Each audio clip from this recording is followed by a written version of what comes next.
Persons, मैं सबका बहुत बहुत शुक्रिया करती हूँ कि आप अपनी बहन को, बेटी को यहाँ समर्थन देने के लिए आए। और बाबूजी आज हमारे बीच में चल के आए हैं। किसान, मुझे लगता है किसी पहचान की मोहताज नहीं है। आपने जो आवाज देखी, गाजीपुर बॉर्डर पे हम भी थे, रात दिन रहते थे, हमने सारी चीजें अपनी आंखों के सामने से देखी।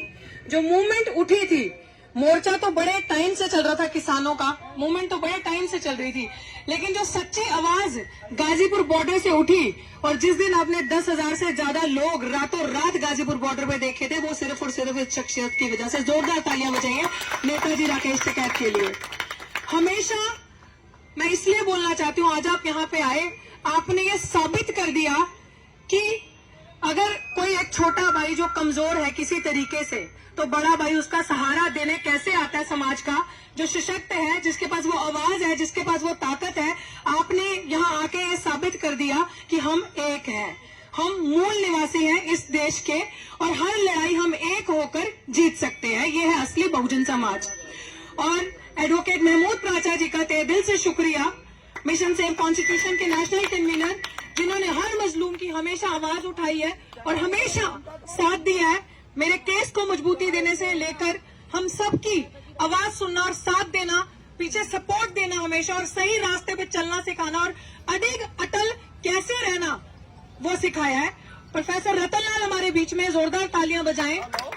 ये वो शख्सियत है, मैं ये इसलिए बताना चाहती हूँ कि यही दिल्ली विश्वविद्यालय है, वो प्रोफेसर है और मैं भी यहाँ पे प्रोफेसर थी, ठेके पे हम थे, ठेके पे। ये परमानेंट है, फर्क सिर्फ इतना है क्योंकि सब कुछ तो ठेके पे ही हो गया इस सरकार के आने के बाद। अब सिचुएशन ये है, ये मैं इसलिए आपको बताना चाह रही हूँ, थोड़ा सा मैं नेताजी को भी बता दूं कि क्या हुआ है। प्रोफेसर रतनलाल के बारे में बताना क्यों जरूरी है, क्योंकि हमने बहुत कुछ सीखा है इनसे। ये वो प्रोफेसर है जिनके ऊपर एक फर्जी एफआईआर, जिसके अंदर कोई मेरिट नहीं था, वो एफआईआर जो दिल्ली, जब दलितों की बारी आती है, जब SC ST OBC मिनोरिटीज की बारी आती है, तो दिल्ली पुलिस फटक से कर देती है एफआईआर। अच्छा, इनके ऊपर डंडा चलाना है, इनको जेल में भेजना है, फटाफट एफआईआर कर दी। इतनी बड़ी शख्सियत पे फर्जी एफआईआर।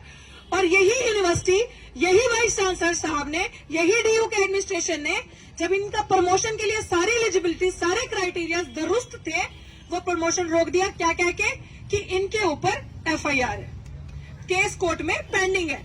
और यही क्रिमिनल, ये देखें आप, क्रिमिनल, ये देख रहे हो मच्छर, क्रिमिनल सविता रॉय, ये क्रिमिनल, क्योंकि मैं बता रही हूँ उसकी खुद की कोई औकात नहीं है, क्योंकि ये संघ का झंडा अभी से उठाने लगी। ये इलीगली बैठी है अपनी पोजीशन पे। मैं जो भी बात बोलती हूँ पूरे तथ्यों के साथ बोलती हूँ और पूरे प्रूफ के साथ बोलती हूँ। कोई भी चीज, आप किसी भी चीज का सबूत चाहते हैं तो मैं आपको दे सकती हूँ। तो ये क्रिमिनल, जिसने डॉक्टर ऋतु को, मेरे केस में इस क्रिमिनल पे एफआईआर तो हुआ, चार्जशीट भी जमा होगी। अब आप सोच लो, SC ST एक्ट में दिल्ली पुलिस से चार्जशीट करवाना कितनी बड़ी बात है। बाबूजी, चार्जशीट जमा होगी, वो धाराएं आप देख लें, धाराएं जो लगी है इस पे, इन पे तो खाली एफआईआर थी। इनकी हेयरिंग में मैं थी, जज भी हंस रहा था ये क्या केस है, वो भी हंस रहा था ये क्या ले आए हो। और ये चार्जशीट जमा होगी, धाराएं देख लो, नॉन बेलेबल। किसी धारा में 2 साल की सजा है, किसी धारा में 7 साल की सजा है। लेकिन ये है हमारा दुर्भाग्य कि जाति जो है वो कभी नहीं जाती, क्योंकि एक विचारधारा, एक जाति के लोग आज सत्ता में अंदर बैठे हैं, कुर्सी पे बैठे हैं, उनकी वजह से आज क्रिमिनल अपराधी कार्यरत है, कुर्सी पे है, और एक बेगुनाह सड़क पे है। अब बताएं हम अपने हक की आवाज कहां उठाए। 35 बच्चों की फ्रॉड चिट्ठी बनाई, और वाइस चांसलर, अभी हमारे पास बहुत सबूत ऐसे हैं जो हम आपको आने वाले वक्त में देंगे। वो वाइस चांसलर साहब का नाम लेकर कहती है, ये हम बताएंगे आपको, वो वाइस चांसलर का साहब के नाम लेके कहती है, वाइस चांसलर साहब मेरे साथ खड़े हुए। और वाइस चांसलर साहब बड़ी बड़ी जगह जाते हैं, पार्लियामेंट्री कमेटी में, SC कमीशन में उनका नुमाइंदा जाता है और बोलता है हमें तो पता ही नहीं था, हमें तो कुछ पता ही नहीं है। लेकिन वो क्रिमिनल क्लेम कर रही है पता है, इसका सबूत हम आपको देंगे, वो कोर्ट में भी देंगे और आगे भी देंगे। लेकिन ये भी एक प्रोफेसर है सविता रॉय, और ये भी एक प्रोफेसर है, मैं भी एक प्रोफेसर हूँ। तो कौन सी ऐसी चीज है कि उस क्रिमिनल को अंदर रखा हुआ है और हम बेगुनाह लोग बाहर हैं और ये पर्चे झेल रहे हैं? इसीलिए हम लोग चाहते हैं कि फैसला अब जनता की अदालत सुनाएगी, जन सुनाएगा, क्योंकि अगर हमारी सुनवाई कहीं पे नहीं होगी तो रास्ता सिर्फ हमारे पास जमीन ही है अपनी आवाज को बुलंद करने का, न्याय की तरफ जाने का। मैं बार बार बोलती हूँ, मेरी नजर में सामाजिक कल्याण की परिभाषा परिवार कल्याण नहीं है। अगर मैं अपने आप को देखूं, परिवार को देखूं, नौकरी नहीं, न्याय चाहिए। मेरा परिवार पूरा बहुजन समाज है, SC ST OBC मिनोरिटीज। मुझे किसी एक से मतलब नहीं है, पूरे परिवार से मतलब है। मेरी लड़ाई इंस्टीट्यूशन में हो रहे कास्ट डिस्क्रिमिनेशन, जो जाति के आधार पे, नस्ल के आधार पे हमें प्रताड़ित किया जाता है। अगर हमारे अंदर टैलेंट दिखता है, हम दलित आदिवासी बच्चे अच्छे अंग्रेजी कैसे बोल रहे हैं, छप्पड़ कैसे, अच्छे कपड़े कैसे पहन रहे हैं, हाशिए पे आ जाते हैं, टारगेट पे आ जाते हैं, इनसे बर्दाश्त नहीं होता। तो ऐसी रणनीति करके, ऐसी साजिश बनाकर एक 35 बच्चों की फ्रॉड चिट्ठी, आप सबको ही पता है, मेरे अगेंस्ट लगाई, जो पकड़ी गई। और अभी ये केस इस स्थिति पे आ चुका है।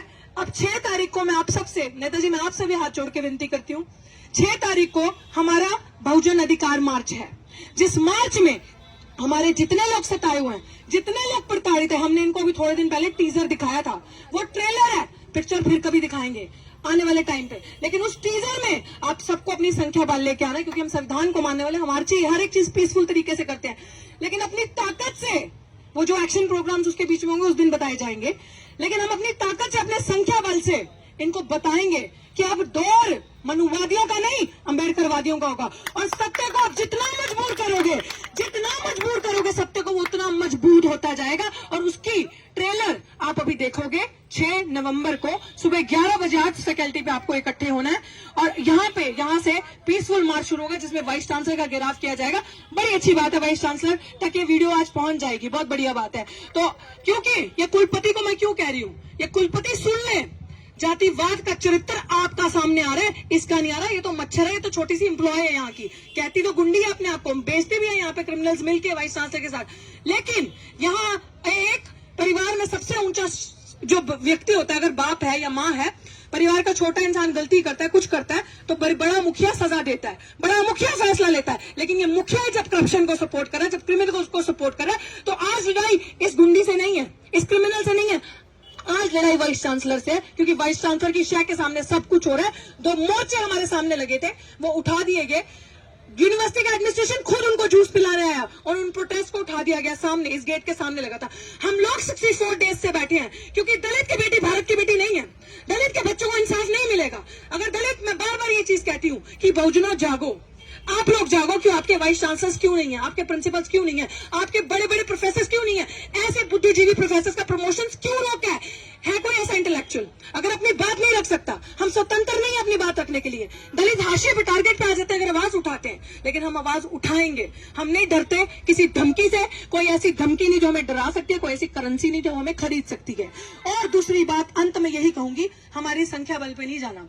हमने आपको दिखाया है कि कभी यहाँ पे 5000 लोग भी होते हैं, कभी 200 भी होते हैं, कभी 20 ही होते हैं, क्योंकि हम गरीब लोग हैं, ये गरीब लोगों का आंदोलन है। इस आंदोलन में बाबूजी दरिया से लेके, माइक से लेके, बैनर से लेके सब समाज का दिया हुआ है। हमें कुछ लोग ऐसे जिन्होंने जिम्मेदारी लगाई है खाना लाने की, हमारे नाहरपुर के, हमारे करावल नगर के साथी, हमारे आसपास के तिमारपुर के साथी, ब्रेकफास्ट, डिनर, लंच सब हमें देकर जा रहे हैं। 64 डेज तक हम इसी पर सर्वाइव कर रहे हैं। हमारे लोग सुबह कुआं खोदते हैं, शाम को पानी पीते हैं, हमारे पास रिसोर्सेज नहीं है, लेकिन तिल फूल जितना भी हम करते हैं हम करेंगे। मैं पंजाब की उस धरती से आती हूँ, उन गुरुओं का खून मेरी रगों में है, जिन्होंने कहा था पुरजा पुरजा कट मरे कबू न छाड़े खेत। पूरा अगर आपको सुनाऊं तो सूरा 100 पहचानी है, जो लड़े दीन के हेत, पुरजा पुरजा कट मरे कबू न छाड़े खेत। अगर मेरी आखिरी सांस भी बचेगी तब भी मैं सिर्फ और सिर्फ न्याय के लिए जीऊंगी, समाज के स्वाभिमान को झुकने कभी नहीं दूंगी। ये मान सम्मान की लड़ाई है, सदियों से अगर हमारी लड़ाई है तो वो मान सम्मान की है। और अब हमारी सबसे बड़ी लड़ाई है अपने हक अधिकार संविधान को बचाने की। तो आप सब जितना भी वक्त दे सकते हैं इस लड़ाई में शामिल हो, जितनी भी ऑर्गेनाइजेशन है बढ़ चढ़ के आए। पीके साहब आपका बहुत बहुत शुक्रिया, जितने भी साथी हैं, रमेश कुमार सर, हमारी रोहिणी की टीम है, आप सबका बहुत बहुत तहे दिल से, पीके राघव जी रिटायर हमारे IAS ऑफिसर्स हैं, आप सबका तहे दिल से